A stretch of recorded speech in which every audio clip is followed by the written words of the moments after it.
नमस्कार, मी प्रतीक्षा. DNA मराठीमध्ये आपलं स्वागत. 8 मार्च हा दिवस देशभरात जागतिक महिला दिन म्हणून साजरा करण्यात येतो. या निमित्ताने सेलू येथील कस्तुरबा गांधी बालिका विद्यालयात मोठ्या उत्साहात जागतिक महिला दिन साजरा करण्यात आला. यावेळी प्रमुख उपस्थिती म्हणून कस्तुरबा गांधी बालिका विद्यालयाच्या मुख्याध्यापिका सुनीता वेडे व क्रांती फाउंडेशनच्या अध्यक्षा पौर्णिमा जोहिरे यांची उपस्थिती होती. कार्यक्रमाच्या सुरुवातीला क्रांतिज्योती सावित्रीबाई फुले यांच्या प्रतिमेचे पूजन करण्यात आले. यानंतर उपस्थित महिलांचा सत्कार बालिका विद्यालयाच्या वतीने करण्यात आला.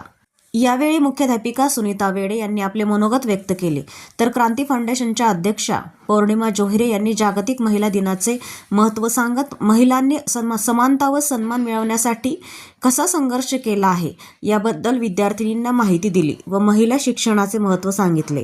तर उपस्थित विद्यार्थिनींनी स्वागत गीत गाऊन आलेल्या पाहुण्यांचं स्वागत केलं. यावेळी बालिका विद्यालयातील शिक्षकांचाही सन्मान करण्यात आला. यावेळी उपस्थित महिलांसाठी विविध प्रकारच्या स्पर्धांचं आयोजन करण्यात आलं होतं. कार्यक्रमाच्या शेवटी बक्षीस वितरण करण्यात आलं. या प्रसंगी कस्तुरबा गांधी बालिका विद्यालयातील शिक्षिका, विद्यार्थिनी, पालक मोठ्या संख्येने उपस्थित होते.